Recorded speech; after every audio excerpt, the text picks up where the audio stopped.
Hello and welcome back to Movie Health Community, the internet's #1 source of health warnings at the movies. As always, please keep in mind that nothing produced by Movie Health Community is medical advice, nor has any of it been reviewed by any medical professionals.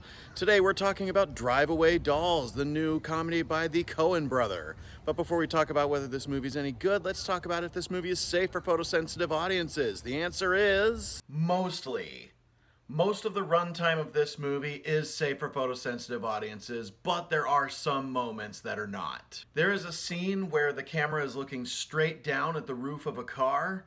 When you see this happen, there are 3 intense strobes of lightning that happen within the course of about a minute. After the third one, it is safe. Then throughout the movie, there are 4 sequences of psychedelic imagery. The third of these sequences has some strobe effects. So for flashing lights, we're giving Drive Away Dolls a 6 out of 10.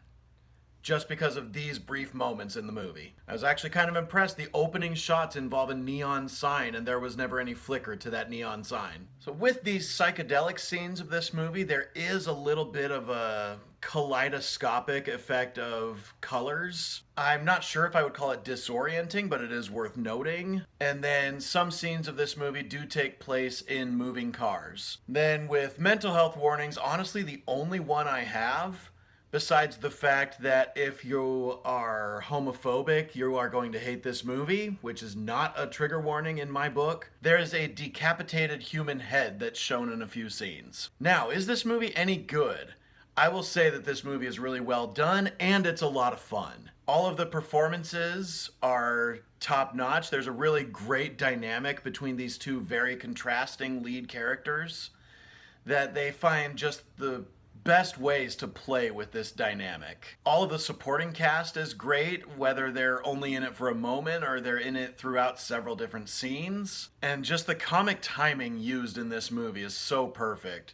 One really great scene is a very serious monologue by Matt Damon. Knowing what's actually going on in the movie when he gives this monologue makes the fact that he's being so serious really funny. I mean, like a Leslie Nielsen type of serious played for funny. And that's a common thing throughout a lot of this movie, is things that in other movies would be more serious are more funny in this movie.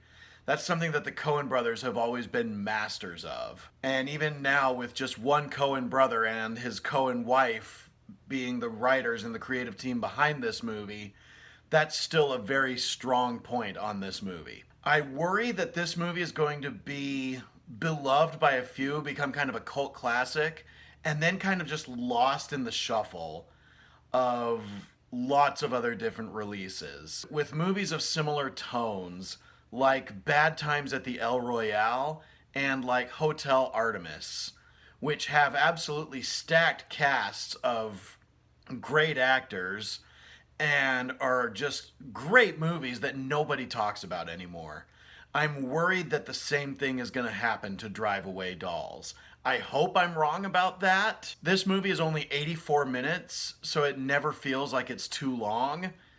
It feels like its runtime is used really well. It feels like every moment is important in one way or another. I'm going to give Drive Away Dolls an A for gay. This movie is almost aggressively gay.